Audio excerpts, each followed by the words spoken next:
passar a palavra. Então, boa noite, pessoal.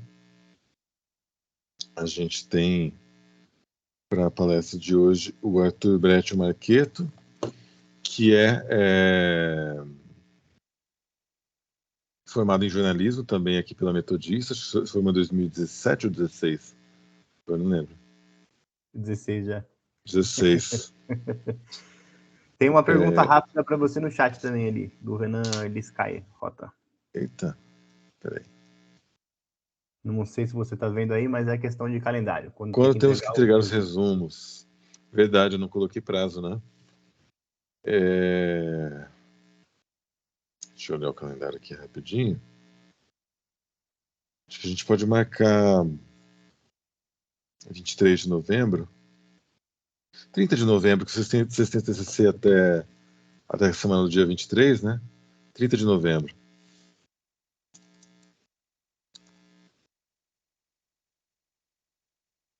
Para não ficar... Vocês têm um tempinho de respiro.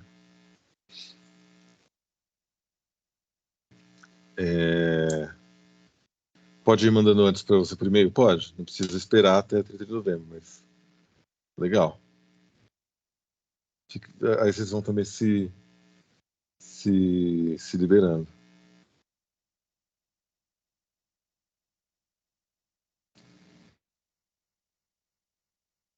Então tá bom. Estava apresentando o Arthur, né? Então, Arthur Breccio Marchetto é jornalista, formado aqui na Metodista, né? Em 2016. Fez mestrado em comunicação aqui na Metodista também, que é o trabalho que ele vai apresentar hoje, né? Que orientei. E oriento hoje o trabalho também de doutorado do Arthur, que é uma temática um pouquinho diferente. Né? Uma temática que, na verdade, a gente conversou um pouco algumas aulas atrás, quando eu estava falando sobre o cenário de pesquisa, né, em jornalismo literário. A pesquisa atual do Arthur é sobre a obra, o conjunto de obras de uma autora bielorrussa chamada Svetlana Alexievich. Não sei se vocês já ouviram falar. Eu recomendo muito, né, para a leitura dos livros dela, porque são livros de reportagem, não sei se o Arthur concorda, que são livros de reportagem, mas são livros em que ela coleta depoimentos, né,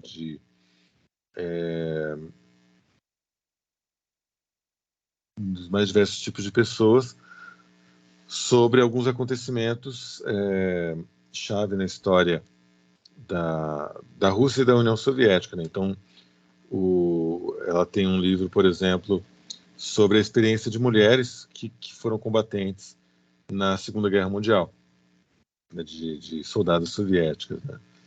E o que tem de singular na vivência das mulheres na guerra, como combatentes, né? Ela tem um livro que talvez seja, não sei se é o mais conhecido no Brasil, mas geralmente quando se fala do nome dela a primeira obra que é mencionada, que é o Vozes de Chernobyl, né? Que trata da crise gerada ali pela explosão de um dos reatores da usina de Chernobyl e da experiência de evacuação ali das pessoas, né, de remoção, da tentativa de descobrir o que aconteceu, como a vida de milhões de pessoas foi afetada por esse acontecimento. Ela tem um outro livro, O Fim do Homem Soviético, né, sobre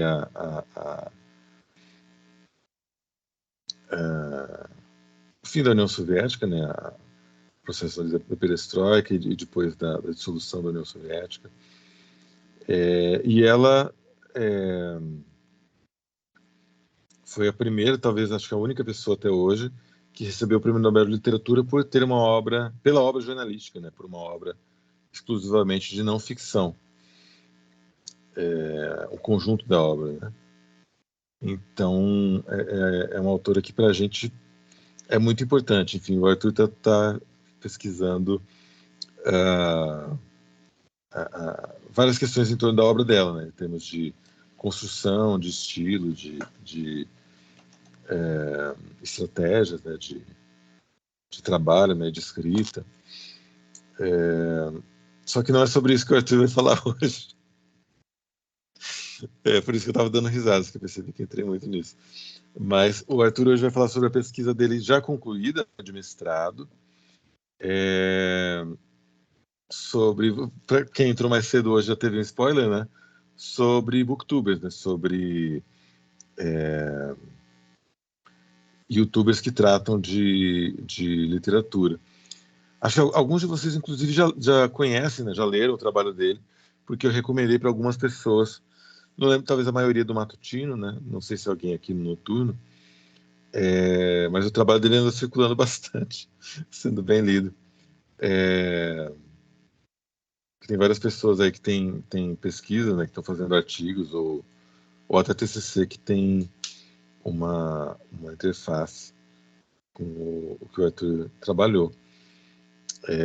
Acho que agora o Arthur pode, né, assumir a palavra para...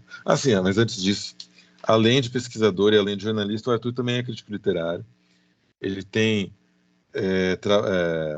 críticas publicadas, por exemplo, no jornal Serrote, né, que é uma das principais publicações brasileiras sobre literatura. É no Rascunho. No Serrote. Rascunho, nossa!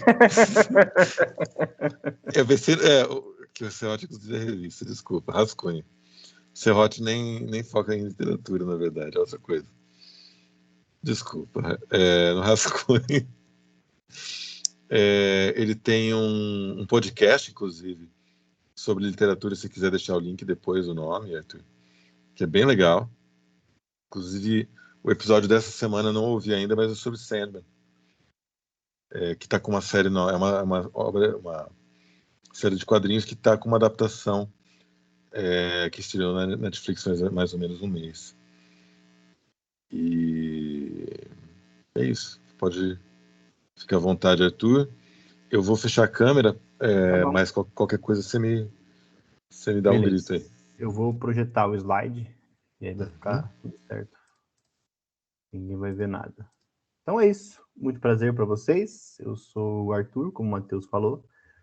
Faço essas coisas todas. Eu falo basicamente de literatura.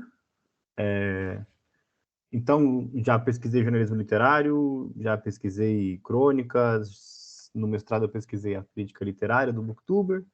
Voltei a falar de jornalismo literário agora na tese. Falo de literatura no podcast. Não é meu podcast. Eu entrei depois. Mas eu faço parte do 30 Já virou Minutos. seu. Eu tenho uma newsletter também, que eu escrevo algumas coisinhas lá, mas não só sobre literatura, narrativas no geral. E é isso. Se vocês tiverem, agora que eu entendi um pouquinho a proposta da disciplina, qualquer outra coisa que vocês quiserem comentar no chat aí, alguma questão, alguma dúvida, algum apontamento, qualquer coisa que vocês tiverem interesse de falar, fiquem à vontade para colocar, tá? Eu já vi que tem algumas pessoas que comentam no chat, então quem quiser mandar alguma coisa aí, eu tô de olhos abertos para ver. Bom, a minha pesquisa é, então, voltada para booktubers, como o nome diz, né? E aí eu comecei ela num momento bem propício, eu acho, né? Eu fiz ela em 2018, de 2017 para 2018, né? Foi o tempo que eu pesquisei, defendi no começo de 2019. E nesses períodos aí a gente viu bastante críticas e bastante discussões sobre o fato de produzir e falar sobre livro na internet, principalmente no YouTube. São questões que hoje em dia já estão mais ou menos fixas, já estão mais ou menos estabelecidas, né, como em alguns pontos, em alguns espaços. Mas naquele momento foi muito interessante ver esses movimentos de consolidação do espaço, né? Eu vou falar um pouquinho desse estabelecimento de uma espécie de voz de crítica de literatura, de crítica de arte, mas eu acho que é um movimento que dá para a gente pensar e vocês identificarem isso em vários campos que a gente tem hoje em dia, né? Então, se a gente parar para pensar ali do que a gente está falando quando a gente está pensando em crítica literária nesse movimento, a gente está partindo de um ponto, né? Partindo do momento em que a gente não tem mais uma espécie de verdade absoluta, né? A gente tem um momento da história em que a gente tem um ideal civilizatório, um projeto de mundo em que existem possibilidades de verdade, de taxações, e no que diz respeito ao exercício da crítica, isso quer dizer que a gente não tem mais um único cânone, uma única visão de olhar para a literatura, né? A gente tem uma série de interpretações possíveis, né? E aí a gente vai, e eu vou olhar esse período de mudança principalmente para a figura do booktuber, né? O booktuber, ele é basicamente uma figura próxima do influenciador digital, né? Que, enfim, todo mundo já conhece mais ou menos o que é essa figura, mas é esse espaço de essa personalidade, geralmente, que está no espaço da internet, que faz vídeo com a intenção de compartilhar vivências e às vezes até de divulgar alguns produtos, e o booktuber ele passa a existir ali como uma espécie de indicação de leitura, de resenha de livro, de compartilhamento de questões relacionadas ao mercado editorial, hábitos de leitura, dicas, e também algumas permutas, algumas listas de indicação, coisas desse tipo, né? Não sei se vocês têm esse hábito de consumir YouTube, consumir esse material. Se alguém quiser comentar alguma coisa no chat sobre isso, pode colocar. Mas é mais ou menos nesse universo que eles habitam, né? Também tem book haul, né, que eles chamam, que é mostrar os livros que chegaram no mês, mostrar a estante. Então, são pautas bastante diferentes. Aqui no Brasil, a gente tem dois movimentos de discussão sobre esse campo, não na academia, né, mas no próprio espaço. Teve um em 2016, no mês de 2016, que chamava Valorize o Booktube. Uma galera de uns canais, tem o Geek Freak, Cabeça de Tinta, Teresa Reeds, Bigode Literário. Eles começam a pedir para valorizar o Booktube, e é um movimento primeiro voltado para a parte interna, né? Então eles fazem um vídeo pedindo para as editoras, para as pessoas que produzem livros, valorizarem esse espaço do influenciador digital, de entender que é um trabalho de divulgação, que é um trabalho de crítica, de conversa, de alfabetização, de hábito de leitura, etc. E da exigência quase contratual que as editoras tinham com eles. Olha, só vou mandar esse livro se vocês fizerem de tal jeito, de remover tal coisa, de fazer tal coisa.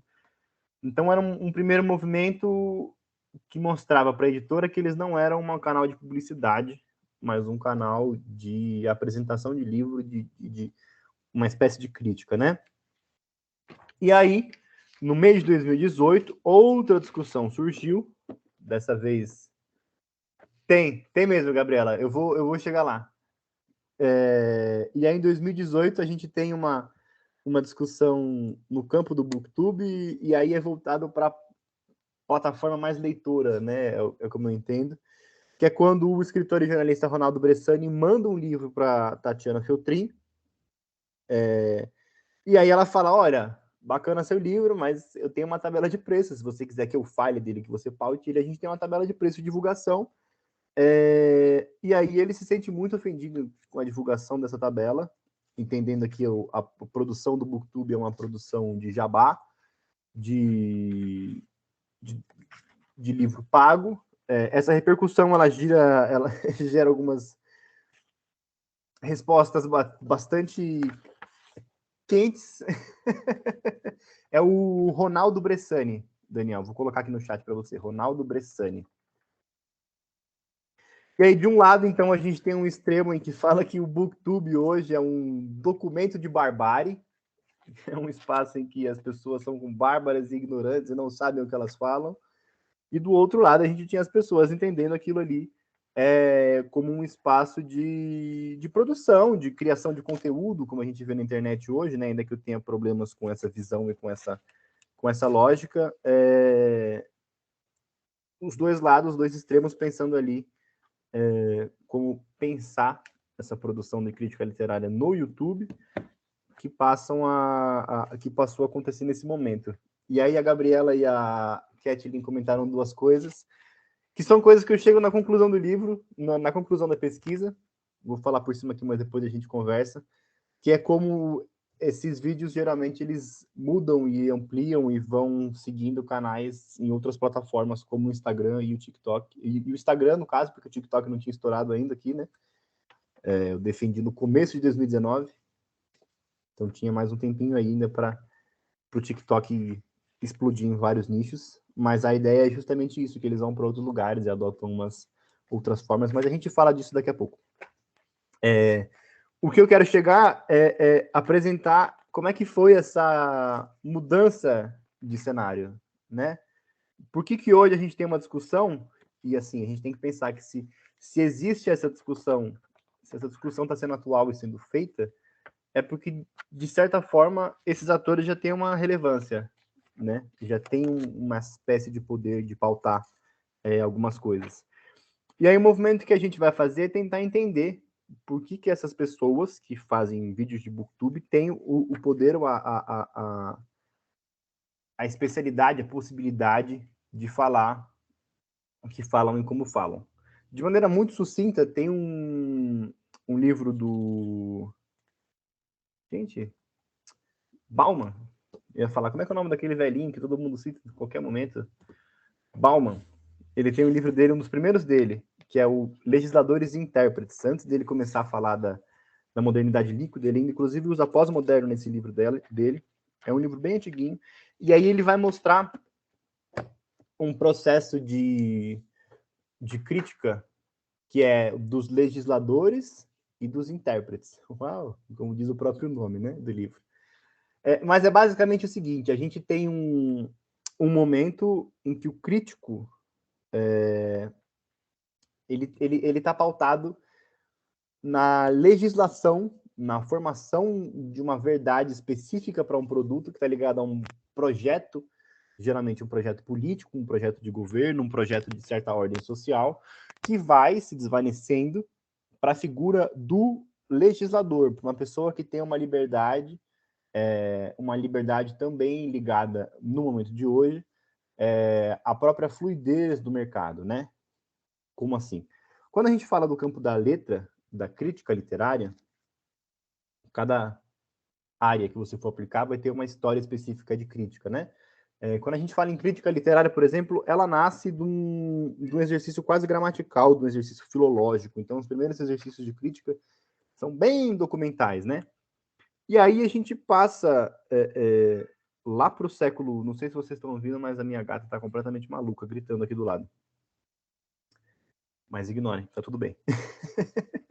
Mas a gente tem ali no século XVI, XVII, principalmente no XVIII, que a gente começa a ter uma ampliação da possibilidade da crítica literária, e a gente começa a pensar a ideia de refletir sobre um texto não só a partir do estado documental daquilo que a gente tem na mão, né? Então a gente começa a pensar aquilo relacionado à questão do belo, da questão da filosofia, a questão da estética também, que é quando eu começo a pensar isso daí. E aí a gente começa a entender a estruturação de uma classe específica de críticos, de intelectuais que estão formados em estudar essa questão da estética, da filosofia, da formação de uma obra, né? Desse estudo do belo. Então, nesse primeiro momento, a gente tem uma espécie de poder pastoral de uma classe que vai dizer para as pessoas o que é bom e o que é ruim de se consumir, o que é o ideal e o que não é ideal de se consumir. E como é que se estrutura essa classe? Não é? É isso que a gente tem que... Eu acho que é esse o ponto principal, para a gente não se estender muito, que eu quero mostrar alguns videozinhos para vocês. Mas quando a gente está pensando disso, a gente está pensando na estruturação de um novo tipo de Estado. Então, a gente viu a queda da monarquia em grande parte dos países. A gente viu a queda de uma forma de governo e o estabelecimento de outro tipo de governo, né? Então a gente tem essa monarquia, a aristocracia, que vai passando aos poucos, com as revoluções que tem ali. A Revolução Francesa é um exemplo. Aos poucos a gente vai vendo essa mudança, o que significa que muda também a classe que está no poder. Essa inteligência, durante esse momento, ela é uma classe que se mantém relativamente independente dos projetos de governo. Então, ela consegue passar por uma certa decadência, mas se manter relevante ao mesmo tempo, né? Então, o que acontece nessa mudança? Esse grupo intelectual, ele consegue manter o seu prestígio, e como ele mantém o prestígio dele, ele serve para legitimar, para pontuar questões de dominação, de estabelecimento de uma certa classe. Então, por exemplo, quando a gente tem ali a crítica de música, que vai falar, olha, esses instrumentos aqui são horríveis, os instrumentos não são legais, essa música, essa roda de viola não é uma música boa. Música boa é a música que se faz no piano dentro da igreja. Porque não é só um estudo sobre o belo, é um estudo que legitima aonde pode fazer música, quem pode fazer música, em quais horários se pode fazer música. É mais ou menos isso que acontece quando a gente vai falar de literatura, de narrativa. Então a gente tem, olha, o folclore não é legal, a história oral não é um lugar bom. Então a gente tem que pensar que a boa literatura é feita dentro desses moldes, dentro dessa forma. Então a gente tem ali uma classe de intelectual e de críticos que está voltado principalmente para pensar nessa estruturação, nessa legitimação de uma nova classe, de uma nova ordem, e que faz essa mudança e que consegue se manter entre dois tipos distintos de governos. Então, muitas vezes a gente vai pegar um romance clássico ou pegar uma obra clássica e tem aquela figura do intelectual aristocrata em decadência, servindo de apoio ou servindo de colega de algum novo rico, de algum burguês muito rico. E aí, quando a gente pensa num burguês muito rico dessa época, a gente sempre vai pensar num glutão, num cara sem pose, sem jeito, porque é justamente essa a ideia que a gente tem nessa época. Então, a gente tem uma classe educando burgueses que estavam fora do prestígio, porque eles eram de outra ordem de poder, começando a ter prestígio, e aí o trabalho do intelectual é educar esse novo rico, educar essa nova classe brilhante, que, enfim, é um processo muito curioso de visualizar também, mas não é esse o ponto.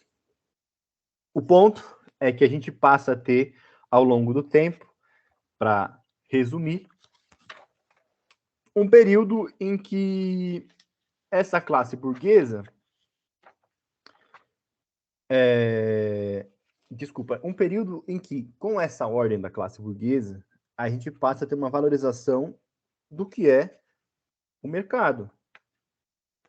Então, pensando nos dias de hoje, por exemplo, para fazer essa ligação entre um ponto e outro, para a gente visualizar o começo e o fim, depois pensar no meio, hoje em dia, por exemplo, pouca ou nenhuma relevância tem para a obra de arte em si, se um crítico renomado gostou ou não do filme. Se a gente pensar num crítico muito importante de cinema, por exemplo, se ele publicar hoje uma resenha no jornal de maior prestígio do mundo falando que todos os filmes da Marvel são horríveis, não importa, porque essa opinião de legitimação dele é uma opinião que já não está mais respaldada, porque essa classe intelectual ela adquiriu ao longo do tempo uma independência em relação ao projeto político. Olha o gato passando no fundo ali. Uma independência em relação ao projeto político, mas também uma irrelevância. Porque quem passa a ser o grande legislador, o grande poder de sustentação e de valorização de uma obra de arte é o quanto que essa obra vendeu, o quanto que ela circulou, o quanto que ela conseguiu atingir as pessoas. E isso não importa se um crítico intelectual renomado gostou ou não, porque passa a ter também essa outra esfera de legitimação, certo? E aí, nesse meio tempo, para a gente chegar onde a gente está hoje, significa que aconteceu uma coisa muito séria. Quando os críticos apontavam... Faz 3 horas que tá parado numa tela. Deixa eu só ver se tem alguma outra coisa para mostrar para vocês. Não. Eu achei que a gente ia tomar outro caminho, por isso que tá parado nessa tela, mas a gente vai chegar mais para frente. Quando a gente tem esse primeiro espaço de legitimação, significa que eles estão ali de acordo com um projeto de governo, um projeto de sociedade. Vocês devem saber, imagino, qualquer coisa, comentem aí o que vocês pensam sobre isso. Mas a ideia é que eles seguem para um ideal de civilização, não é? Então, se a gente pega, por exemplo, os romances dessa virada de século, desse século XVIII, desse começo do XIX, a gente tem muitos romances de colonização, de entender a cultura como uma cultura inferior, como a ideia de cultura enquanto progresso, uma ideia de que existe uma civilização e uma verdade com os Cs e Vs maiúsculos,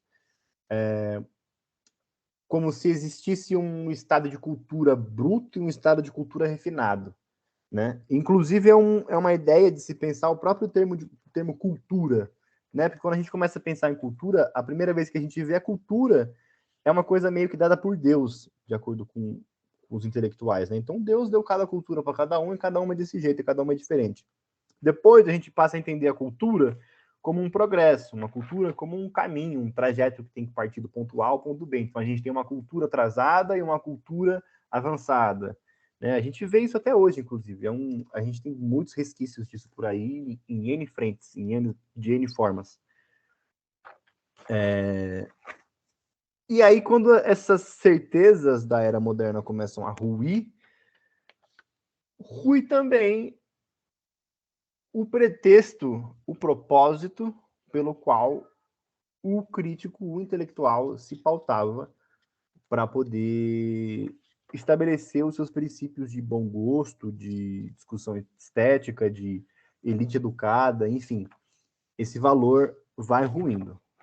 E aí, para a gente não se estender muito nessa visão genérica, eu acho que eu vou resumir para vocês bem curtinho o que foi aqui no Brasil, por exemplo, essa movimentação, que eu acho que é legal da gente visualizar.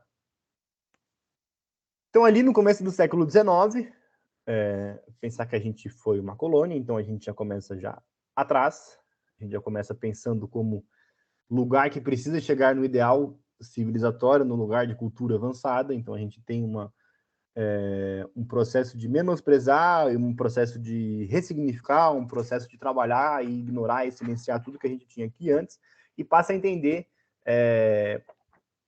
e passa a publicar questões sobre a nossa cultura ali já no começo do século XIX, quando a gente tem a possibilidade de construir uma imprensa e intelectuais efetivamente brasileiros. Então a gente tem esse começo de análise no Brasil, em 1808, né, o primeiro veiculação do Correio Brasiliense, a gente já tem ali 1812, desculpa, o Correio Brasiliense é o primeiro, mas a gente tem o jornal As Variedades ou Ensaios da Literatura, em 1812, que tenta implementar ali um jornalismo de cultura no Brasil.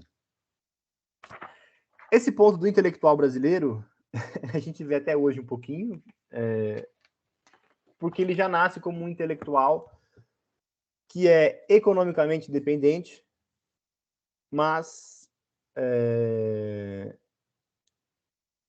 culturalmente habilidoso. É uma pessoa que tem geralmente uma necessidade de trabalhar para alguém que tem mais dinheiro, mais poder, ao mesmo tempo em que ele, por si só, não é uma pessoa de muitas posses, de muita liberdade profissional. Então, a gente tem ali um estabelecimento, na verdade, do primeiro espaço de homens das letras, então são amadores, são pessoas que escrevem sobre literatura a partir de um espaço, de uma relação de amadorismo, de paixão pela literatura.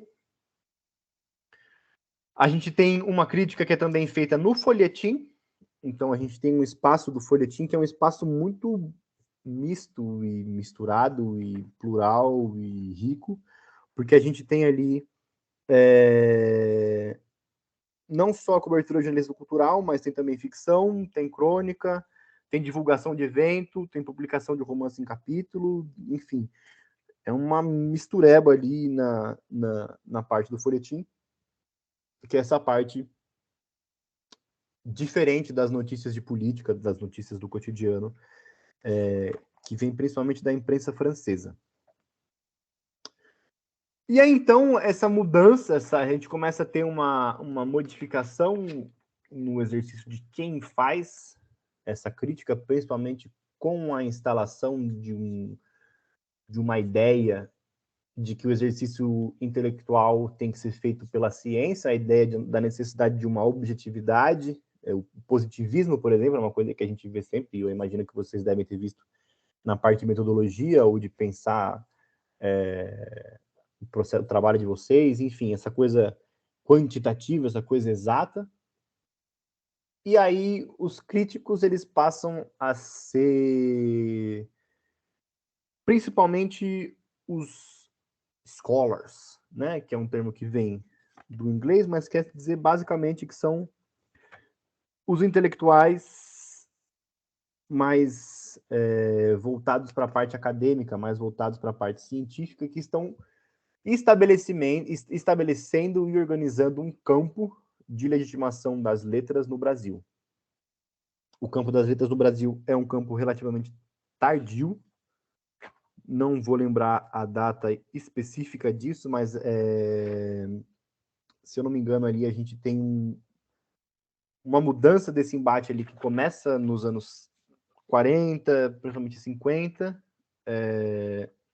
que a gente tem uma crítica que deixa de ser sensacionalista para ser uma crítica mais exata, uma crítica mais científica. E aí já começa a primeira crise de representação do jornalismo literário no espaço do jornal, né? Porque aí a gente começa a ter uma crítica mais voltada para a academia, mais voltada para aquele pesquisador, né? Para o intelectual, já nesse sentido. E aí começa a ter uma combinação, um combo de coisas que vão acontecendo a partir desse meio dos anos 1900, que a gente começa a ver a legitimação do campo das letras enquanto área acadêmica. A gente passa a ter mais para frente a própria censura do regime militar, que vai aos poucos minando a parte da literatura, principalmente porque a gente tem muito intelectual filiado, muita produção também política, ideológica, começa também a ser minada.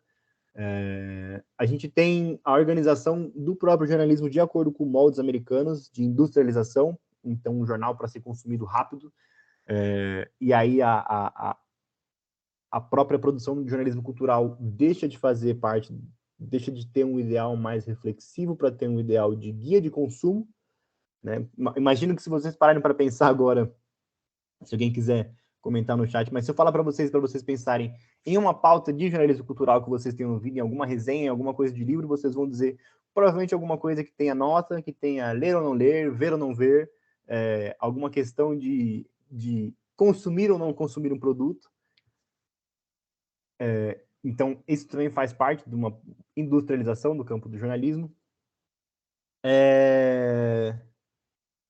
E junto disso, a gente tem também a própria crise econômica nos veículos de comunicação, então a gente passa a ter menos gente trabalhando para escrever mais textos em menos espaço. Então, obviamente, a crítica é afetada por esse problema, e a gente passa a ver não só menos, mas crítica voltada para consumo, feita geralmente na ponta da hora, por uma pessoa que tem que bater 10 textos por dia. A gente tem a própria televisão, que modifica a ideia com que a gente vê o jornalismo impresso, que faz o jornalismo cultural também. Enfim, a gente tem esse combo para dar o que a gente entende hoje como crise da crítica, né? É uma coisa que eu não falei, por exemplo, mas que é um ponto de suma importância na produção literária, são os suplementos de literatura que aparecem, e hoje praticamente quase nenhum ainda sobrevive ali no formato impresso. E assim, e aí é a partir de entender esse cenário, de parar e pensar aonde está a crítica literária hoje, né? O Matheus, ele acabou pegando meu projeto no meio do caminho, e eu lembro que meu projeto principal ele era mais megalomaníaco do que ele virou agora, né? Então, quando eu comecei a falar o projeto, a minha ideia era falar, vou falar com gente que trabalha na mídia tradicional, gente que tem um portal de cultura paralelo, gente que tem podcast, gente que tem YouTube, gente que faz em rádio. A ideia era falar com todo mundo que falasse de literatura, para tentar entender aonde estava a crítica, o que era crítica, enfim. Aí depois que eu apresentei essa ideia completamente a Blublé, uma ideia completamente Tasmania, sem caber no cronograma que eu tinha de um ano ainda para fazer, a gente acabou focando no Booktuber, que era a única figura, a figura mais, a única não, mas a figura mais diferente que tinha ali, porque, enfim, os outros fatores eram ou conhecidos, ou menores, ou menos relevantes naquele momento.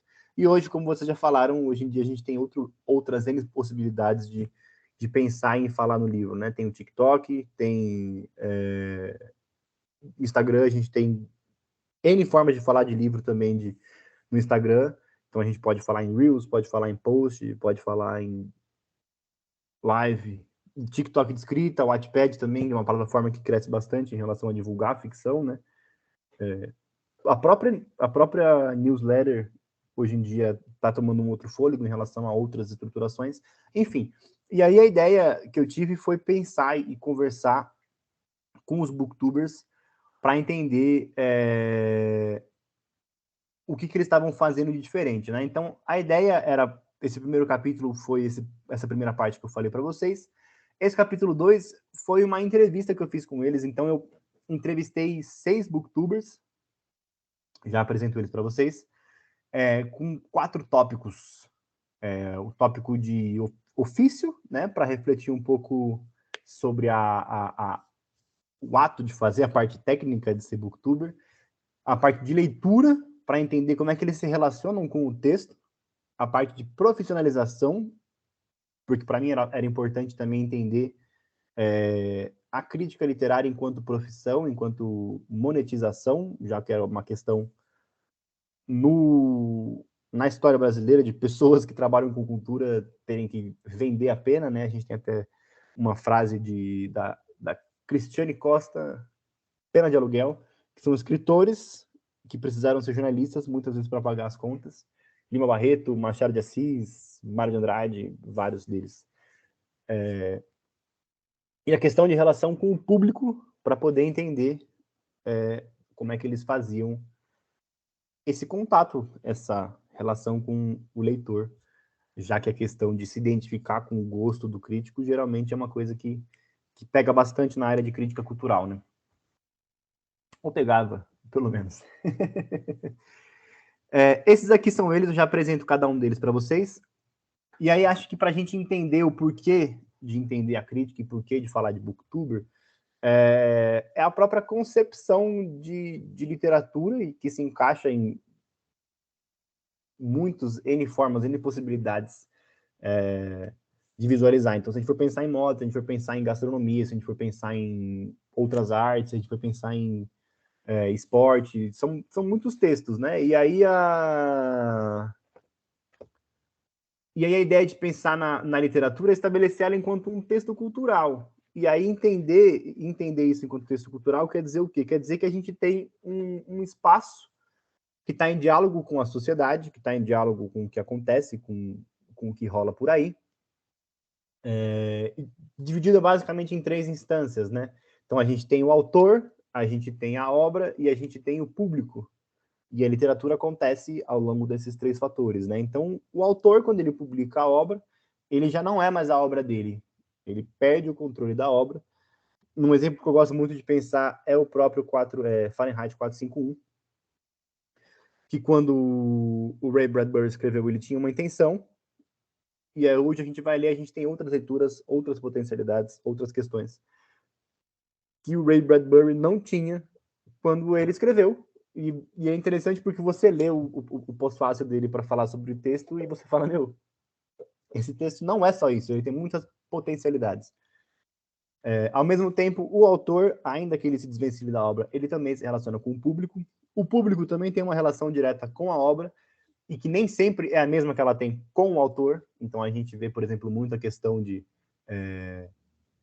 como o autor influencia a obra hoje em dia, se a gente deve levar em consideração o autor ou só pensar na obra, como é que funcionam esses destaques.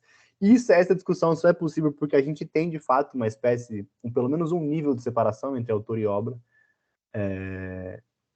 Enfim, e a obra é uma obra que persiste no tempo e se relaciona de alguma forma com o autor, enfim, porque ela tem um contexto de criação, um contexto histórico, e se relaciona com o público, porque o público também atualiza e lê a obra ao longo de uma espécie de tempo. E aí uma questão que a gente pensa ao longo do trabalho para pensar o que cada um desses 6 estava falando é na questão do esqueci o primeiro nome dele, mas o Stanley Fish, que é um crítico estadunidense, vai falar de comunidades de interpretação, né? Então a gente está trabalhando hoje em pensar que existe uma forma que esse texto cultural circula, uma forma de leitura e de crítica que circula, que na verdade são comunidades interpretativas ali, que a gente tem pessoas, núcleos, figuras chaves que guiam algumas interpretações, e a gente adota, a gente aceita, a gente entende que existe nessas leituras e nessa ideia de cânone uma certa pluralidade, pelo menos em um nível menor, um nível maior do que antes e menor do que talvez seja, que é essa possibilidade de entender que existe mais de uma verdade, mais de uma leitura, mais de uma interpretação possível, e que ela é possível e ela existe, e ela está em diálogo constante, principalmente com os leitores, com as pessoas que leem e trabalham em cima desse texto, né? O texto não é uma coisa dada, não é uma coisa concreta. E se vocês quiserem entender um pouquinho mais sobre isso, porque eu sei que eu falei por cima, a gente conversa mais daqui a pouco. Mas aí, então, eu selecionei 6 pessoas. A gente tem a Agatha. Quando eu criei esse trabalho, era a Agatha Christie, mas agora ela é Lady Agatha, se eu não me engano. É uma drag que fala sobre livro e ela teve que mudar de nome. Não sei, de fato, o trâmite legal disso, mas aparentemente descobriram que ela não era Agatha Christie de verdade.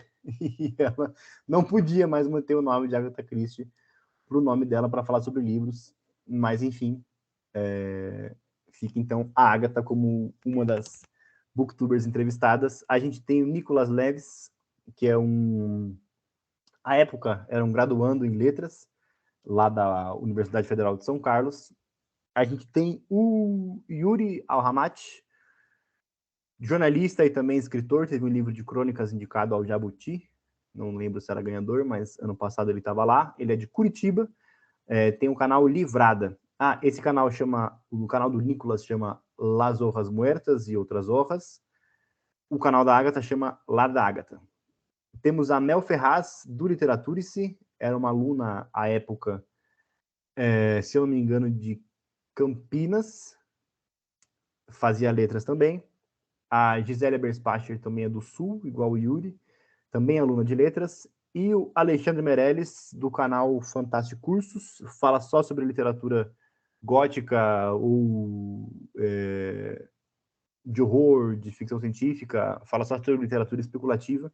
Ele é um professor da Universidade Federal de Goiânia que resolveu criar o canal para poder fazer divulgação científica. A minha ideia era apresentar 30 segundinhos, 1 minutinho de cada vídeo para vocês visualizarem um pouquinho a produção deles. Vocês acham que rola? Vocês acham que é interessante? Vocês querem ver? Querem conhecer? Se não, manda bala, a gente vai falando. Aí, Gabriela, isso é uma coisa legal que eu queria falar para vocês. Então tá bom, eu vou tentar divulgar não, compartilhar a minha janela de vídeo com vocês. Eu vou cortar aqui. Eu espero que o som saia, tá? Vocês depois me dão um retorno se tá saindo direitinho para vocês. Eu vou abrir aqui a outra compartilhamento de tela. Vou compartilhar a janela.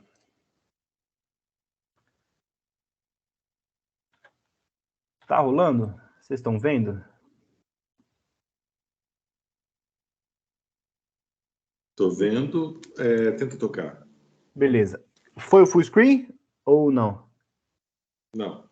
Não vai, beleza. Eu vou deixar minimizado aqui então. Eu vou aumentar aqui, deixar no modo teatro. Eu vou dar um playzinho para vocês ouvirem. Rola o som?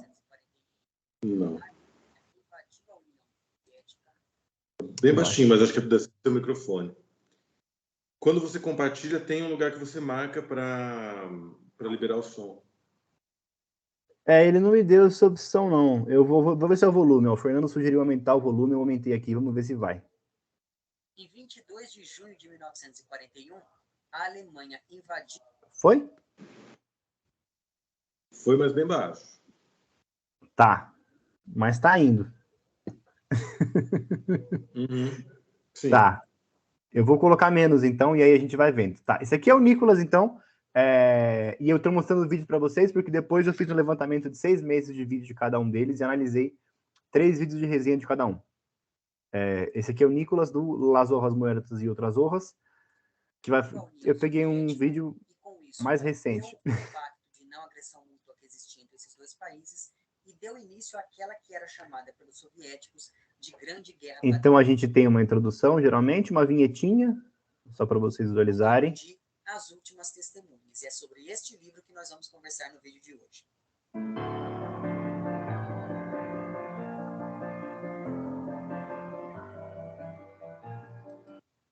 E esse é o Nicolas. Eu gostei que a Gabriela já falou do cenário, então se vocês tiverem mais alguma observação em relação aos vídeos também, podem ir comentando, que é divertido. E aí, tudo fantástico com você? Eu não escrevo para prever o futuro, mas sim para evitá-lo. Essas eram as palavras que o escritor Ray Bradbury usava para justificar a sua escrita. Mas será que o Bradbury conseguiu evitar o futuro que ele tanto temia? Tem a vinheta também. Esse ficou muito alto. Espero que eu não tenha estourado no vídeo de vocês também, porque eu tomei um baita susto.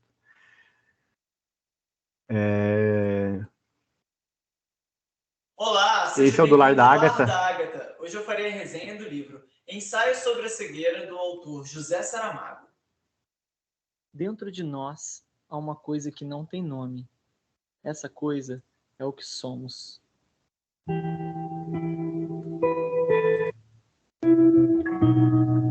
Tem uma vinhetinha também, ó. Dá para visualizar a vinheta.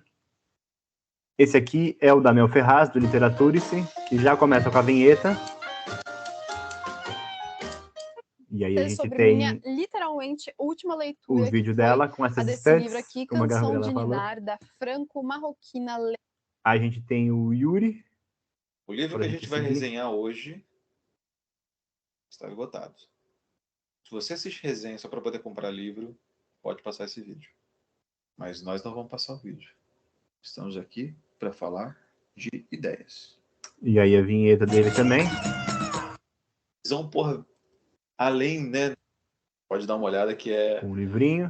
E o último, então, é o da Gisele. Vocês. Eberspacher, O vídeo de hoje, então, é pra que gente é discutir a canal homônimo metamorfose do Franz Kafka, seguindo aí uma série de vídeos sobre o muito de a metamorfose. Falou que preferia. Muito bem. Deu para vocês visualizarem um pouquinho a cara de cada canal. Dar uma olhadinha nas prateleiras deles, visualizar um pouquinho o que cada um tem de diferente. Eu vou tentar voltar para a minha apresentação agora. Vamos ver se eu consigo. Janela. Eles não deixam mais. Foi. Vocês veem o PowerPoint? Sim. Tá no ofício? Tá aí? Isso. Show. Então tá. Eu perdi o resuminho que eu tinha aberto. Achei. Muito bem. Então, eu entrevistei cada um desses 6 para falar um pouquinho sobre... No caso do ofício, para falar sobre a relação deles com a parte técnica, com a parte de produção deles, de entender, principalmente, por que eles viraram booktubers, por que a plataforma, por que começar a falar sobre livro. E aí tem alguns fatores principais que surgiram ali, que o primeiro deles foi a ideia de vontade de conversar e de fazer circular o conhecimento acadêmico deles. Então, a gente tem metade deles que é estudante de letras, da área de letras. Então, a gente tem o Alexandre, que é professor, a Gisele, que é jornalista de formação, mas também estava estudando academicamente a literatura. A Mel Ferraz e o Nicolas se formaram em letras durante esses tempos e emendaram o mestrado, então eles também são acadêmicos de literatura. Acho que o único não relacionado com a parte acadêmica, os únicos não relacionados com a parte acadêmica da literatura são o Yuri e o Lar da Ágata. Mas ambos ali falam dessa vontade de conversar, né? Durante o mestrado eu li uma citação muito bonita sobre o fato da leitura ser individual, mas a literatura ser sempre compartilhada, né? Então, essa ideia de que os leitores não são solitários, né? Os leitores são sempre junto com alguém, sempre querem compartilhar a leitura, vivenciar essa leitura no nível do espaço social, né? A ideia deles era pensar sempre o vídeo como formato principal, então quase nenhum deles tinha outras plataformas de atuação. Alguns tinham grupos no WhatsApp, alguns tinham grupos no Facebook, mas o vídeo era o espaço principal de atuação. O vídeo e o YouTube foi escolhido como plataforma porque é fácil de fazer para eles, eles gravavam, editavam e subiam, para eles era uma coisa mais tranquila de fazer. Muitos ainda optaram pelo vídeo em relação ao texto, porque muitas vezes eles falavam que não precisavam escrever uma resenha complexa e completa sobre o assunto, eles elencavam tópicos e conseguiam manter a oralidade, a fluidez do texto falado, sem precisar da rigidez do texto, né? Muita preocupação com mediação da literatura, então eles querem fazer não uma taxação do livro, mas uma espécie de apresentar o livro e guiar a leitura para outras pessoas. Eles não citam muito, não ligam muito para categorização dos vídeos, então eles não falam, eu vou falar de resenha, eu vou falar de entrevista, eu vou falar de book haul. Eles fazem um fluxo ali de vídeos que circulam pela plataforma, e eles ordenam a escolha dos livros mais pelo gosto do que, de fato, pelo que está em voga, né? Então, eles têm uma escolha muito pelos livros que eles gostam e querem compartilhar mesmo. Além disso, a duração dos vídeos é uma questão interessante, eles mantêm ali mais ou menos uma mesma média de entre 7, 10 minutos, até uns 20, alguns. O Nicolas é o único que foge à regra, muitos vídeos deles têm 40 minutos, 50 minutos, 1 hora e pouco, que é uma abordagem mais acadêmica dos vídeos. O outro tópico que eu abordei foi a necessidade de formação acadêmica da relação deles com o texto, porque eu queria saber principalmente a visão deles em relação à formação e repertório para falar sobre o texto, né? Será que é preciso realmente ser intelectual, ser uma pessoa especializada, um legislador para falar de literatura na internet? Todos eles falaram de não sentir a necessidade de formação acadêmica específica, inclusive aqueles que estudavam literatura. O que eles todos evidenciavam e apontavam era a necessidade da pessoa que fala sobre o livro ser um leitor, de ter uma capacidade de articular o discurso, de uma capacidade de falar sobre o livro na internet. Para isso você precisava ter um repertório, precisava ser um leitor atento, e tinha que ter essa relação mais íntima com a literatura. Uma das aspas mais interessantes que eu peguei nessa entrevista foi do Nicolas, dele falando, olha, quando a gente fala que qualquer um pode falar de literatura na internet, a gente está falando que qualquer um pode falar de literatura na internet. Ao mesmo tempo em que isso pode ser uma coisa perigosa, é também uma coisa que vem com o meio. Então, se a gente defende isso como certo, se a gente entende que isso é uma possibilidade, uma necessidade, então a gente tem que abraçar o que vem de positivo e o que vem de negativo.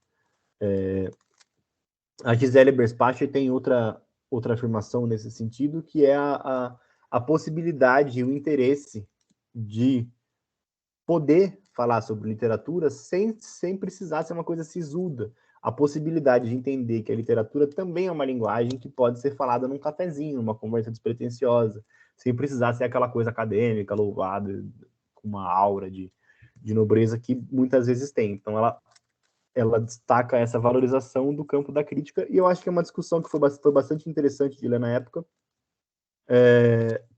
principalmente em relação a algumas outras questões que eu tinha visto na bibliografia, porque um dos textos que eu achei mais interessantes de ler era um texto que dizia que a crítica literária, que a literatura nunca foi feita sem a crítica literária, não é? Então a gente sempre tem a literatura e sempre tem a resposta da literatura.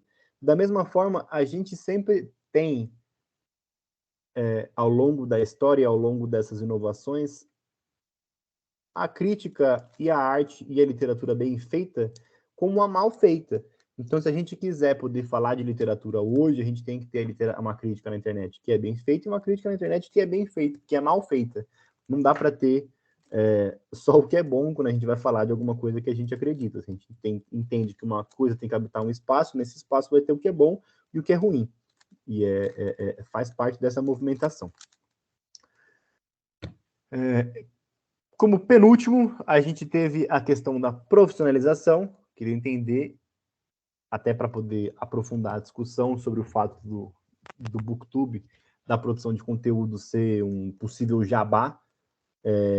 Perguntei para ele se existia a preocupação com algum tipo de retorno financeiro, se existia um projeto de profissionalização, monetização do trabalho feito ali.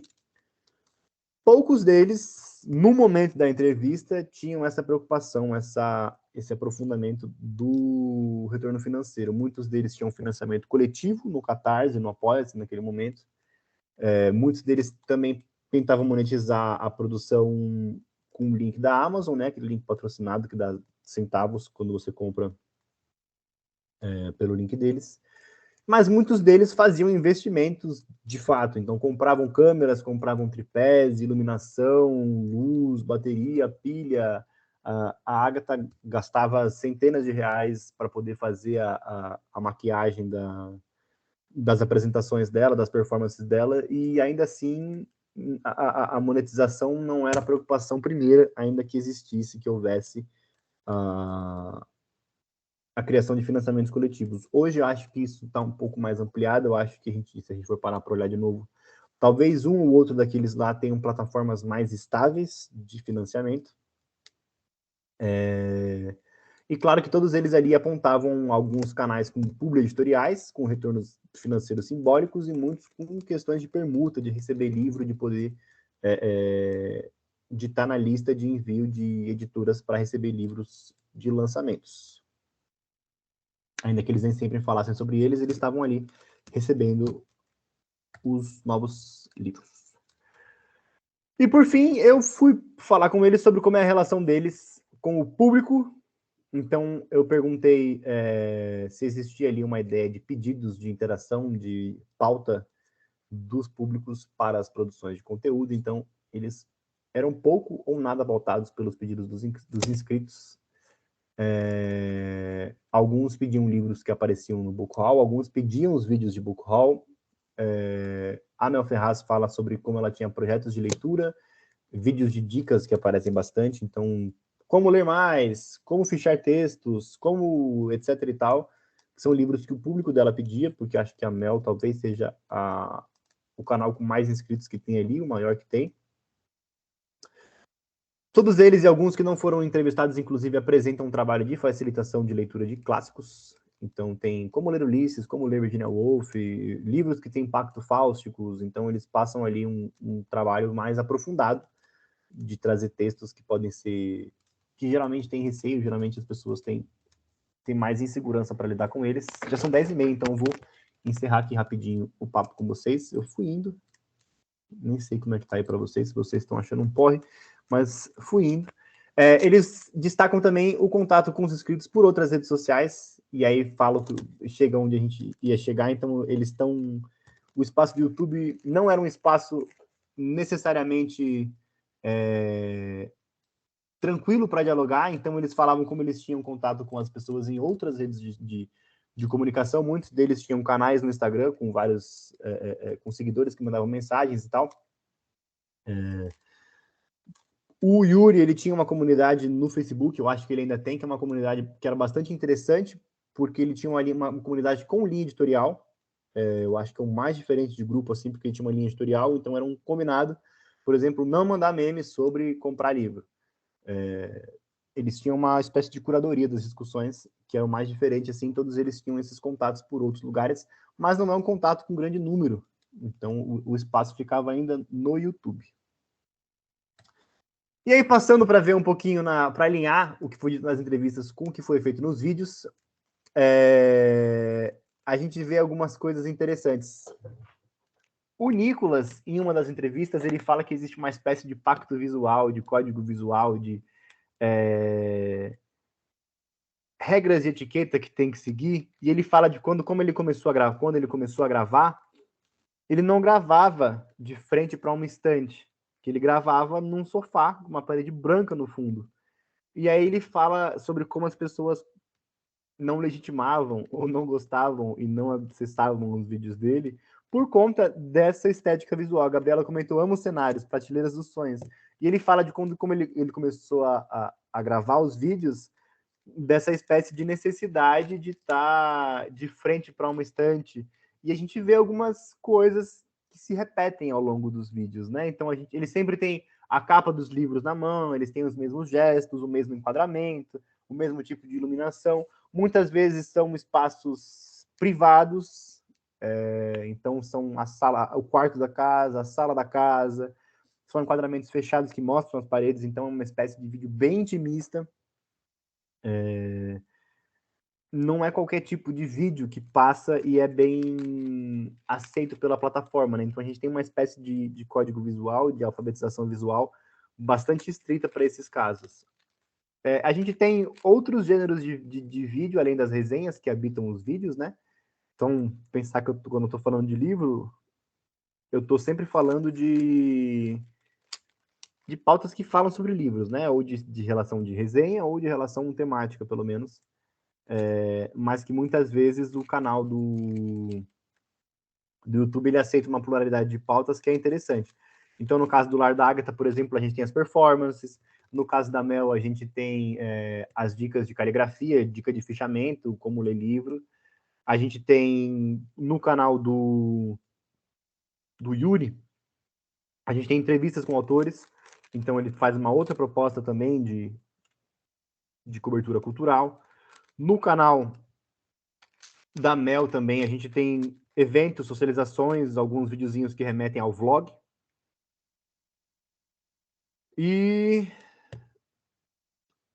Enfim, e as questões de mercado mesmo. Então a gente tem muito passeio pela estante, recebidinhos do mês, coisas desse tipo. Deixa eu ver se tem no próximo slide. Tá. E aí, para a gente encerrar algumas questões interessantes, a gente tem sempre vídeos quando é publicidade, quando é conteúdo pago, eles estão geralmente demarcados. Foi apenas só um vídeo que eu não encontrei a demarcação, e eu suponho que tenha sido um problema da própria plataforma, de não identificar o conteúdo, porque ao longo do vídeo ela insinua que ela está fazendo uma pauta paga. E a duração de vídeo, que foi aquilo que eu falei, que a duração nunca é padronizada. A gente tem vídeo de 5 minutos, como a gente tem vídeo de 1h20, ainda que dentro do canal eles obedeçam um certo manual de redação ali, uma certa padronização de material. Por fim, então, a gente tem um retrato que é de construção de uma comunidade, de fato, uma espécie de compartilhamento da literatura. A gente tem um diálogo majoritariamente entre booktuber e inscrito. Eu achei pouco diálogo entre inscrito e inscrito, ou booktuber e booktuber. Há pouco diálogo entre eles ali, pelo menos na parte da entrevista. Poucos, eles não citaram, eu perguntei para eles não citaram questões de relacionamento com outros booktubers, tampouco outros espaços de comunidade em que seja possível que os inscritos conversem e dialoguem entre si sobre as literaturas. Então, esse booktuber aparece de fato como opinião alinhada da comunidade, né? Retomando aquele conceito da comunidade interpretativa que a gente falou. E aí, por fim, um papel de destaque para o Instagram, porque toda vez que eu falava deles, eles apontavam uma espécie de caminho, uma espécie de ampliação do YouTube para o Instagram, que eu acho que ela é uma ponta que vai para o que a gente viu hoje, que vocês comentaram sobre a parte do Instagram e do TikTok ter bastante hoje. A Beatriz perguntou da rivalidade e a Gabriela falou da comunidade. É de fato uma comunidade muito unida. Eu acho que isso que é o mais interessante. Assim, a galera conversa muito e se alinha muito, mas essa coesão da comunidade, pelo menos na época que eu pesquisei, né? Não sei também se o TikTok faz essa mudança, precisaria dar uma atualizada na pesquisa para poder afirmar isso com mais propriedade. Mas é interessante como existe uma comunidade muito unida, geralmente entre inscrito e a figura, né? Pouco entre inscrito e inscrito existe, claro, esse diálogo, existe as pessoas que acabam se conhecendo no comentário, as pessoas que entram em projeto de leitura e acabam compartilhando opiniões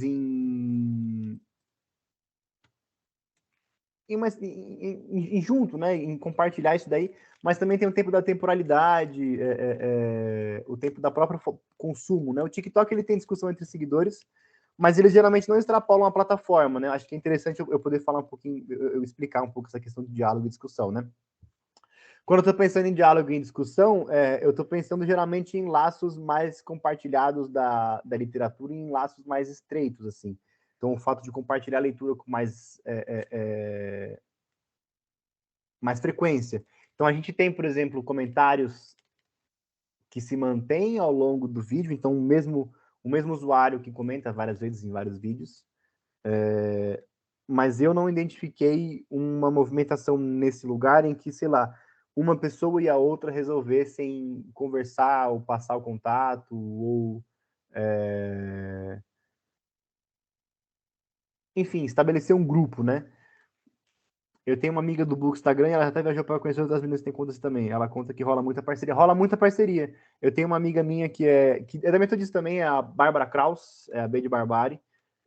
Vira e mexe eu vejo ela com a Tati Leite também, de outros canais, então rola bastante parceria. Não existe muita rivalidade não, Beatriz. Existe muita parceria, muito contato, mas pouca intertextualidade. É difícil ver um canal citar outro, é difícil ver uma espécie de comunidade mais ampla.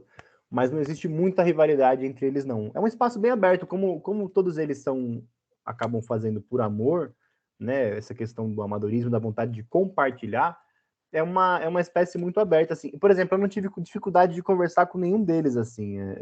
Toda vez que eu enviava o contato, eles respondiam muito rápido. Então, acho que essa parte afetiva da leitura, ela conta bastante, né? O Fernando falou que percebe que, em termos de crise de comunidade, a falta de percepção das redes de livraria em aproveitar os booktubers para impulsionar o consumo de livros em um aspecto de marketing. Também pode ter isso.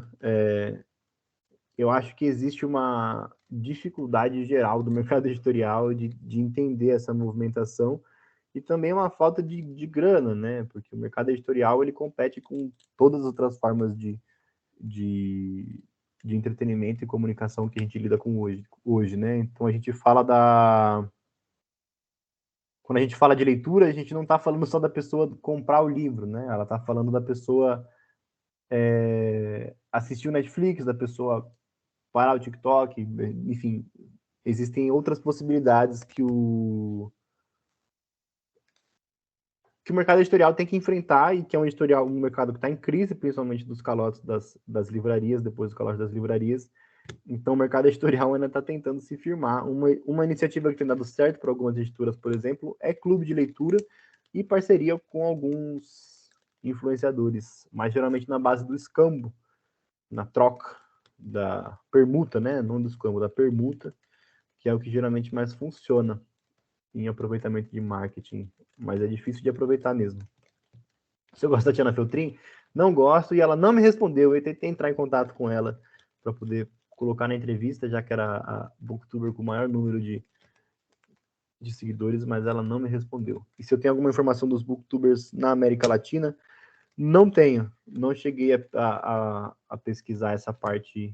América Latina no sentido de, imagino que seja no diálogo com outros países daqui, né? Argentina, Uruguai, Paraguai e outras influências latinas, mas não cheguei a pesquisar essa parte de diálogo. O que eu sei é que é isso que vocês já comentaram bastante, que existe essa interação, que existe parceria. E aí acho que é importante reforçar, a percepção de vocês todas que comentaram aqui, da Beatriz e da Gabriela, está certa mesmo. Existe uma interação muito grande, mas o que eu quis dizer com comunidade de diálogo é no sentido da avaliação e do texto crítico, né? Se eu for parar para analisar só a resenha ou os comentários do YouTube, existe pouca citação, pouca interação entre eles naquele espaço da criação do vídeo. A gente tem alguns, claro que a gente consegue ver. O YouTube, por exemplo, tem muita política do collab, né? A ideia de criar e chamar outras pessoas e fazer essa troca. A Mel Ferraz, inclusive, no período de levantamento que eu fiz, ela tinha alguns vídeos de troca com uma outra booktuber amiga dela, então ela tinha vídeo que era basicamente as duas conversando, né? O Lar da Agatha, por exemplo, eu falo que o vídeo mais interessante, com mais views dele, era um que é 10 fatos sobre você, né? Então acho que existe também essa faceta da crítica, que é um pouco da imagem de quem fala que é interessante para esses tempos de rede social.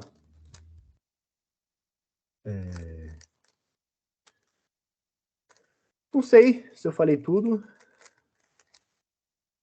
Eu, no meu caso, participo do clube de leitura na comunidade nipônica do Brasil. Muito legal. Tem o clube da Japan House também, que eu morro de vontade de ir. Parece muito bacana. Vamos fazer um booktube amador. Como foi essa experiência? E é isso, né? Acho que ao longo desses tempos a gente viu uma espécie de popularização, acho, dessas redes de vídeo por outras plataformas, né? Então, eu sei que tem gente que migra de um espaço para o outro porque o caráter de cada um dos vídeos, da duração dos vídeos é diferente, né? Uma pessoa que consome YouTube, por exemplo, prefere uma duração específica de vídeo. A que consumia o Instagram preferia outra. E agora, com, sei lá, o TikTok e o Reels, a gente está pensando em outra possibilidade de consumir a literatura por vídeo nesses espaços. O Fernando falou que a experiência foi ótima.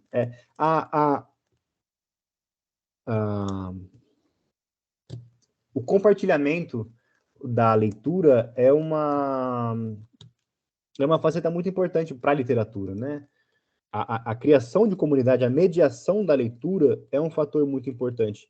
E o que eu penso é que eu acho que a crítica cultural feita hoje em dia, ela volta para esse espaço, o caráter de mediação, de popularização, de criação de comunidade, que vai por aí. Então, isso tudo que vocês apontaram, por exemplo, eles extrapolam o espaço do Bookstagram e do Booktube, e a gente começa a pensar na literatura em outras faces. O Fernando, por exemplo, falou do clube de leitura da comunidade nipônica, está falando agora do livro que eles estão vendo. Não conhecia esse Kinki Takamori, vou procurar depois. Mas as livrarias, por exemplo, elas estão nessa movimentação, e a criação de clube de leitura presencial muitas vezes é um espaço que dá certo. A Japan House tem o espaço deles. O Bu tem o Circuito Bu, que é um clube de leitura deles também, que na verdade é um clube de assinatura, né? Não tem a discussão efetiva, mas eles promovem discussão de curso e tal, que é um espaço legal, que deu certo. A biblioteca também tem esse espaço de comunidade de literatura, então em espaços, principalmente de grandes centros, né? Pensar que essas atividades geralmente acontecem no eixo Rio-São Paulo. A Biblioteca Mário de Andrade tem o Clube da Mário, que funcionou por bastante tempo, e na época da pandemia também se expandiu para espaço do online. Então, vocês têm o apoio da editora Satri também, ó. Isso. Muito bacana. É isso, essa possibilidade de expansão. Porque quando a gente geralmente fala desse problema com a literatura, e aí é uma questão que eu acho que tem que ser pensada, quando a gente reclama da produção da literatura, eu acho que a gente tem que ter em mente duas coisas, né? Primeiro é que a gente está num ritmo de consumo da cultura que é um ritmo muito mais frenético, muito mais de mercado, com muito menos tempo de pensar, e eu acho que essa é uma crítica válida quando a gente pensa sobre isso. Mas, por outro lado, a gente está numa produção que a gente está criando laços, né? Que, de certa forma, é um pouco do estado da arte em que a gente vive hoje, que é um pouco desse espaço de criação de comunidade. E agora, depois dessa pesquisa, foi aí que eu comecei a gravar com 30 minutos. Eu acho que é assim que eu entendo o fazer da literatura, o fazer da crítica hoje, né? A gente tem algumas possibilidades, alguns espaços de ampliar essa experiência que a gente vai encontrando hoje. E aí, para fechar, eu acho que é importante pensar que a gente está numa turma de jornalismo, e no que tange a vocês, para pensar a própria constituição do jornalismo cultural no dia de hoje, né? Muitas vezes, quando a gente vai pensar no jornalismo que a gente faz hoje em dia, a gente faz um jornalismo muito voltado para o imediato, para o lançamento, para a ideia de consumir ou não consumir. Vale o tempo ou não vale o tempo? Otimizar, sei lá, como ler 10 livros em 5 dias. Essa é uma faceta que eu acho que a gente peca hoje em dia quando a gente vai falar de jornalismo cultural. É uma questão muito pragmática, muito de consumo, que a gente às vezes tem que refletir. A Bárbara Krause, que eu comentei aqui, por exemplo, ela estava falando no Instagram dela esses dias sobre como não elogiar ela pela quantidade de leituras que ela faz, mas pensar na pluralidade, quais autores ela está lendo, de onde são esses autores, quais editoras ela está lendo, que tipo de pluralidade ela está propondo ali. Eu acho que isso é importante quando a gente vai pensar na questão do jornalismo cultural que a gente está fazendo, porque são questões que a gente vai enfrentar, né? Enfim, não sei se vocês têm mais alguma pergunta, para não estourar o tempo, porque são 15 para as 11, minha garganta está seca. Fazia tempo que eu não falava tanto. Não, eles não têm. Bom, pelo menos eu perguntei, eles não têm muito, não. Eu não cheguei a aprofundar a questão do Kindle do livro por PDF. Mas como eles estão um canal de vídeo, e aí eu acho que isso é uma questão que a gente vê em qualquer plataforma, a imagem, a figura do livro, olha como essa edição é bonita, olha só, capa bonita, soft touch, tem refilado, a folha branca, vem com tal brinde. Eles acabam recebendo o livro impresso, como o próprio brinde da editora. Então, por esse viés da imagem, eles acabam sempre tendo o livro físico em mão.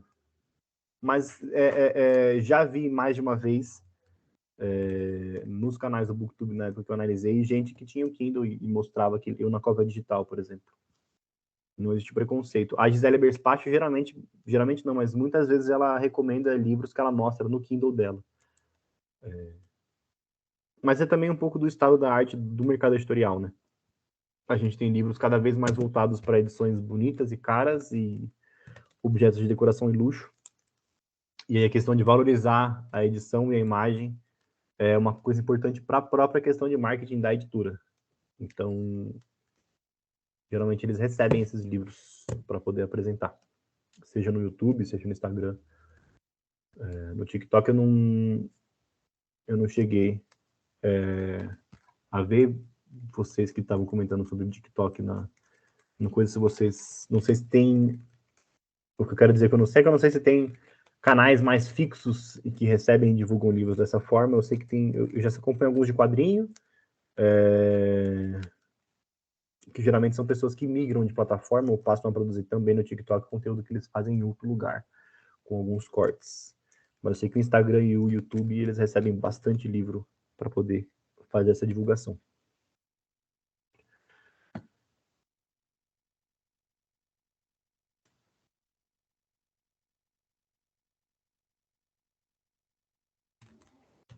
Sebos, sim. Sebos valem a pena mesmo.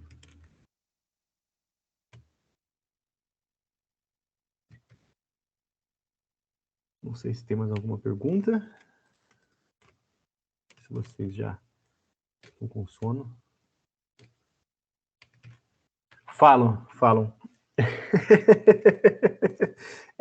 O livro físico é uma questão interessante de ver hoje como hábito de consumo, né? E aí acho que no Twitter você tem bastante reclamação sobre isso, mas acho que é uma questão de público, de consumo de BookTube no geral. Acho que principalmente dependendo da parcela de nicho de YA ou de literatura especulativa, que eles geralmente têm uma questão com a produção do livro, a grossura da folha, a arte, brinde, por incrível que pareça, é uma coisa que é levada muito em consideração. E em pauta de livro também, às vezes tem questão de cuidado com o livro, né? Então tem gente que fala como riscar o livro, como fazer fechamento, como abrir o livro. Esses dias vocês devem ter visto. Rolou uma comoção na internet porque o menino foi pegar o It, do Stephen King, que é um livro de 1.200 páginas, E quebrou a lombada dele para poder ler com conforto. E aí a internet, aí acho que principalmente o TikTok, bombou de pessoas ensinando como abrir a lombada do seu livro e conseguir abrir ela sem estragar e fazer um vínculo. E aí é uma produção que aparece bastante em questão de consumo de literatura, né? Eu acho que volta a questão do que eu falei, assim, quando a gente vai falar que a gente aceita falar sobre o livro na internet, a gente vai ter a discussão boa e a discussão ruim, a gente vai ter o que vale a pena e o que não vale a pena, né? O que eu queria defender ali era de que aquela era uma manifestação válida de crítica de literatura, e aí se você vai achar ruim ou bom, se você vai considerar que é mal feito ou bem feito, é outra discussão, mas a gente tem uma produção sendo feita ali, sabe? E é isso. É interessante ou não falar que tem que dobrar a lombada do livro dessa forma no TikTok? Não sei. O que eu estou falando é que existe essa discussão, é que a literatura continua em pauta, e que as pessoas se reúnem, criam comunidades ali a partir disso. Porque na minha banca a gente tivemos muitas considerações para falar, mas é crítica, mas é jornalística. Ah, e uma coisa que eu não falei. Eu acho que a crítica é jornalística. Por que crítica jornalística? Pensando na turma de jornalismo, né? Porque a crítica jornalística ela está pautada com esses critérios que a gente comentou primeiro do meio de comunicação em específico, não é uma crítica acadêmica porque não está sendo feita na academia, é uma crítica que está sendo feita a partir de critérios de noticiabilidade e de gosto, então as pessoas estão ali divulgando, formando, informando, tendo contatos com as pessoas que estão lendo elas naqueles momentos. Enfim, é o que eu pontuei naquele momento. E a crítica, porque está pontuando a questão de gosto, de estética, de consumo de livros, e é por isso que eu defini como crítica também.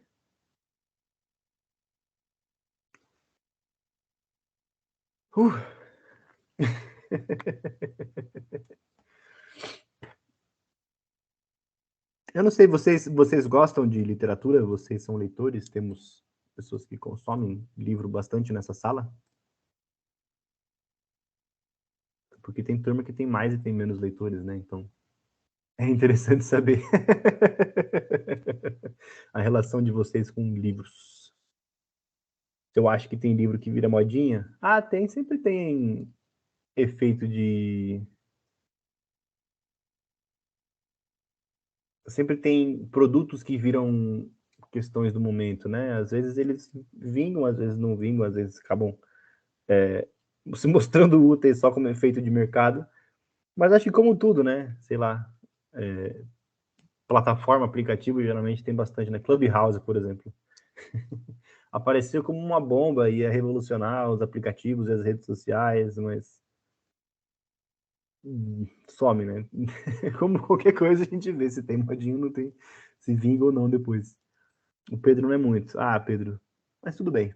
É interessante que dá para você pensar nisso em relação a qualquer coisa, né? Por exemplo, sei lá, se você curtir filmes, se você curtir culinária, se você curtir viagem, se você curtir esporte, esse é um efeito que a gente vê em praticamente qualquer área, né? Então, sei lá, a pessoa que cobre culinária, a pessoa que cobre moda, a pessoa que cobre esporte, hoje a gente não tem mais a ideia do especialista, né? Porque em algumas áreas outras figuras aparecem, né? Então, um comentarista, por exemplo, é uma pessoa que aparece de outra forma, mas essa popularização, essa ampliação do campo para espaço do usuário, né? É uma ampliação bastante ampla. Ó, o Fernando está montando uma biblioteca pessoal. Legal. A Kathleen dos Santos já tentou fazer um Instagram literário, mas não conseguiu manter a produção do conteúdo. É difícil mesmo, viu, Kathleen? Eu vou dizer para você. É muito difícil. Eu acho que o momento em que vocês estão ainda, principalmente, é um momento muito complicado. Mas logo, logo vocês se formam e vai continuar complicado.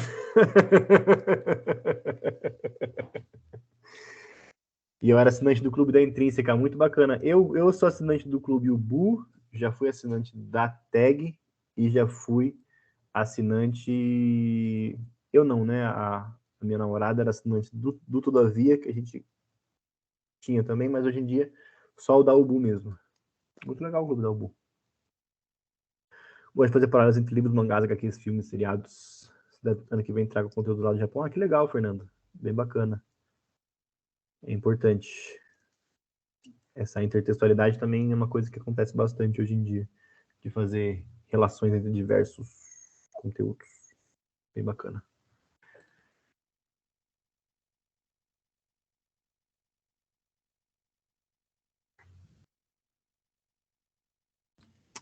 Uma vez eu fiz uma matéria sobre BookTok, todos que contei falando que a comunidade é muito acolhedora. Sim, é muito interessante visualizar esse efeito de comunidade nos leituras, porque geralmente a pessoa que procura, e eu acho que quando eu fiz a entrevista do Lord Agatha foi muito interessante, que ele falou, bom, eu moro numa cidade muito pequena, que acho que é Volta Redonda, que ele mora, quase não tem livraria, quase não tem leitor, eu não sei com quem falar, então eu comecei a falar de livro na internet. Eu queria achar uma vazão para poder também trabalhar com a minha drag, eu não achei, e eu acabei indo para a internet. E aí a Agatha fala sobre como esse espaço da internet foi um espaço muito bom para ela poder compartilhar essa esfera de leitura, essa paixão. É muito interessante mesmo ver. Vou procurar. Ana Beatriz Mota, vou procurar essa matéria depois. Acho legal. Faz tempo que eu não pesquiso nada sobre o BookTok. Vai ser bacana.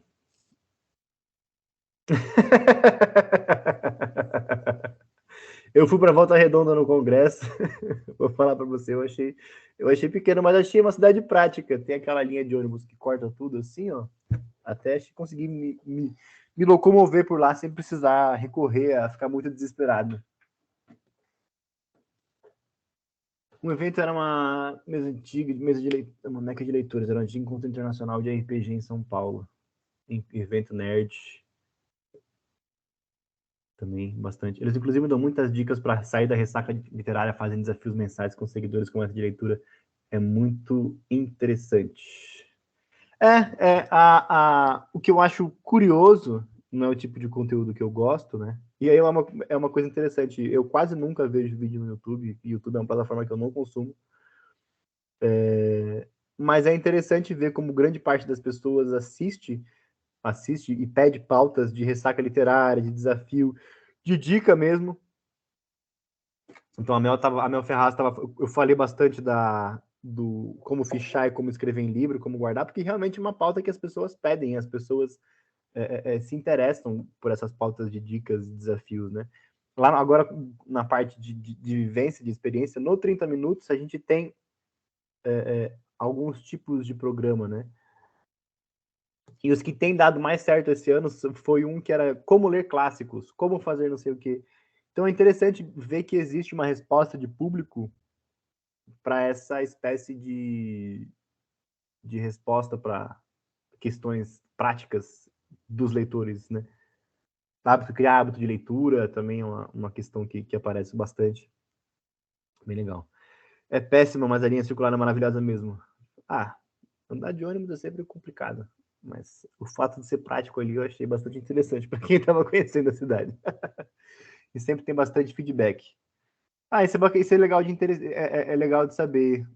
Pelo que eu via do YouTube, né, vendo como de fora, o campo que a gente tem acesso é o campo de comentário, né? E quando eles falam, a gente tem acesso ao que eles divulgam, que eles conversaram no Instagram, mas a gente não tem como saber a quantidade e a qualidade daquilo que tem o feedback. Legal saber que no BookTok tem bastante feedback. Bacana. Matheus elogiou o Internacional, era massa. Aí, ó. Matheus era um eleitor do antigo Encontro Internacional de RPG em São Paulo. O Matheus é leitor, viu, gente? Eu não sei se a câmera de vocês, se a câmera que ele usa com vocês está sempre pro teto, mas ele tem uma biblioteca pessoal muito massa também, com 3 S.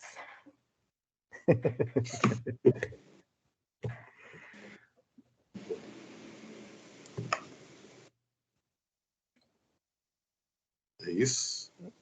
Acho que é isso. Não sei se tem mais alguma pergunta. Agora deu 11 horas cravado.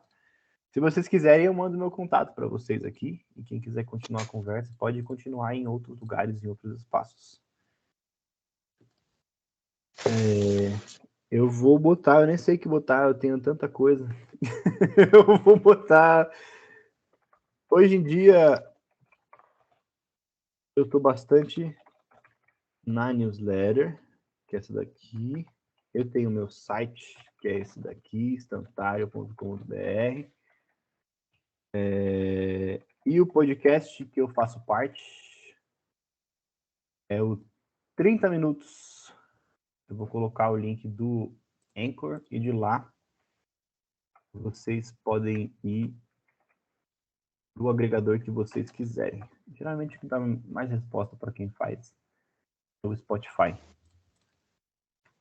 Mas se você usar o do Google, você pode colocar 30 minutos. É você lá, sou eu lá, Fernando. Tudo bem?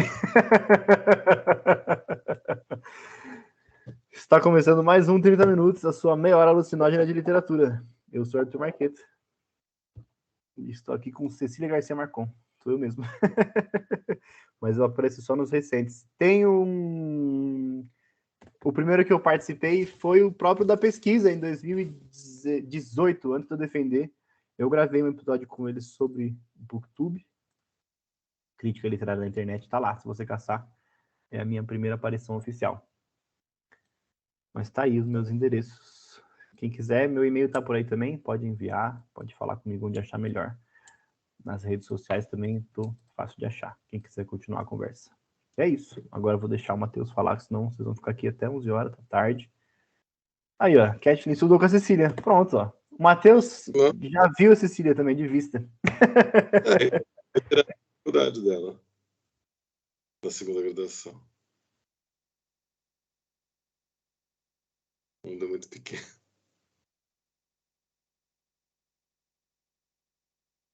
Legal. Arthur, na verdade, assim, a única coisa que eu teria para falar realmente é te agradecer muito por ter disponibilizado seu tempo, vir aqui, conversar com o pessoal. E, pelo jeito, eles gostaram bastante. Legal. Obrigadão mesmo. Depois a gente vai... Aliás, preciso pedir para os convidados. Eu que agradeço. Que bom que vocês gostaram, gente. Muito bom. E fica aí o convite. Quando vocês precisarem de alguma coisa, só me chamar. É a disponibilidade. Valeu, Arthur. Valeu, pessoal.